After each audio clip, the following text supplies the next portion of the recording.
یہ جس زمانے میں یعنی جنرل باجوہ اور جنرل فیض کا ایک یوں کہیے بہت ایک اقتدار ان کے پاس تھا، وہ سربراہی کر رہے تھے، اور دوسری طرف سے یعنی وہ اپنے جب عروج پہ تھے تو بانی پی ٹی آئی نے جو آپ پہ الزامات لگائے ان میں الزام یہ بھی تھا رجیم چینج کے حوالے سے کہ وہ جنرل باجوہ ہوں یا جنرل فیض ہوں، یہ آپ سے ملاقات کے لیے گئے اور انہوں نے کوئی آپ کی ذمہ داری لگائی.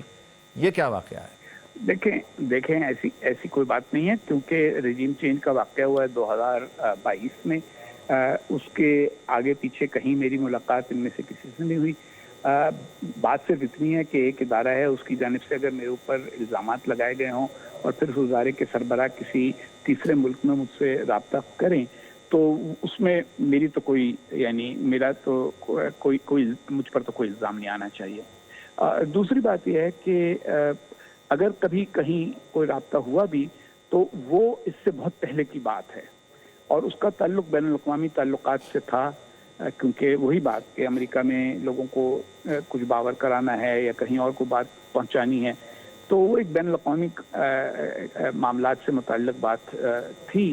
اس کا کوئی تعلق پاکستان کی اندرونی سیاست سے نہیں. اور یہ میں سمجھا کے تھک گیا ہوں لوگوں کو کہ بھائی پاکستان کی اندرونی سیاست پاکستان کے اندر ہی ہوتی ہے، کچھ بھی ہو جائے. آپ دیکھیے ذوالفقار علی بھٹو صاحب کے زمانے میں بھی کہا گیا کہ جی امریکہ نے ان کے خلاف کچھ کیا، ان کو اقتدار سے ہٹانے میں کردار ادا کیا، لیکن جب ان کی پھانسی کا معاملہ آیا تو صدر جمی کارٹر نے بھی کہا کہ ان کو پھانسی نہ دی جائے. اور اتنے ممالک کے سربراہان نے پیغامات بھیجے، خط لکھے، فون کیے. متحدہ عرب امارات کے صدر تو خود 2-3 دفعہ آئے کہ نہیں بھائی اس کو آپ چھوڑ دیں، میرے ساتھ میرے جہاز پہ بھیج دیں، لیکن جنرل ضیاء نہیں مانی. تو جو ملک کے اندرونی سیاست ہے اس کو اندرونی تناظر میں دیکھیں اور جو بین الاقوامی معاملات ہیں ان کو بین الاقوامی تناظر میں دیکھا جائے. ابھی آپ نے جو فرمایا اس سے ایک طرح یہ تصدیق ہو گئی ہے کہ یعنی جنرل باجوہ اور جنرل فیض سے آپ کی ملاقات تو پھر کہیں ہوئی ہے.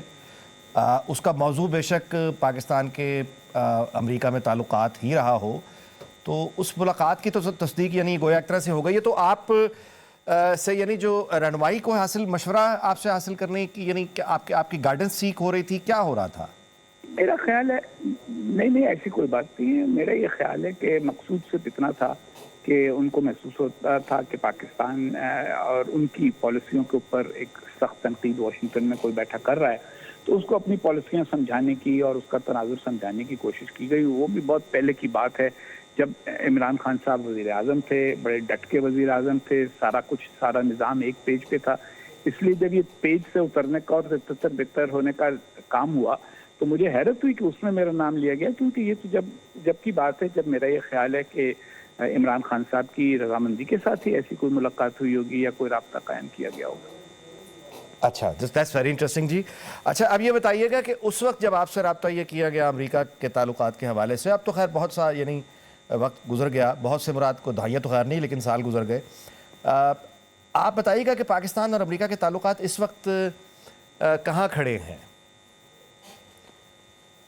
پاکستان اور امریکہ کے تعلقات ایک قسم کے روٹین میں آ گئے ہیں. اب پاکستان امریکہ کا اس طرح کا دوست نہیں رہا جیسا کسی زمانے میں شمار ہوتا تھا. نہ امریکہ پاکستان میں لوگ یہ سمجھتے ہیں کہ امریکہ ہمارے لیے اتنا اہم ہے. اقتصادی طور کے اوپر بھی ہمیں نہ اس طرح کی امداد مل رہی ہے نہ ہمیں عسکری امداد مل رہی ہے، لیکن وہ ایک دنیا کی بڑی طاقت ہے. اس کے ساتھ تعلقات خراب کرنا پاکستان کے مفاد میں نہیں ہے. اور امریکہ بھی یہ سمجھتا ہے کہ پاکستان ایک ایٹمی طاقت ہے، جنوبی ایشیا کی ایک اہم ملک ہے، تو اس سے رابطہ رکھو. لیکن بس یہ سمجھیے کہ پہلی سی اب وہ گرمی بازار ہی نہیں. اچھا، تو اس میں آپ کے خیال میں چل میں اس پہ مزید بات کرتا ہوں، لیکن ایک سوال میں ضرور بیچ میں آپ سے پوچھتا چلوں. آپ کی رائے، سوال نہیں، آپ کی رائے، آپ کی آبزرویشن کہ اس ملاقات میں جو آپ کی جنرل باجوہ اور جنرل فیض سے ہوئی، آپ نے ان کو یعنی کیسا پایا؟ جب میں کہتا ہوں تو میرے کہنے کا مراد یہ ہے کہ عقلی اور شعوری طور پر آپ نے جنرل باجوہ کو اور جنرل فیض کو کتنا متحرک اور بیدار مغز پایا؟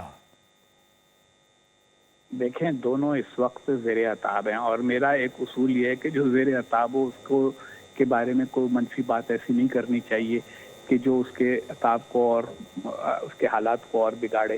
مختصر سی بات ہے کہ جتنے بھی اور لوگ ہیں جو آج تک کبھی جنرل باجوہ سے ملے ہیں ان سے بھی آپ پوچھیں تو لگتا ہے سنا یہی ہے کہ جنرل باجوہ اس ملاقات میں ہمیشہ زیادہ بات کرتے ہیں اور جس سے ملتے ہیں وہ کم بات کرتا ہے.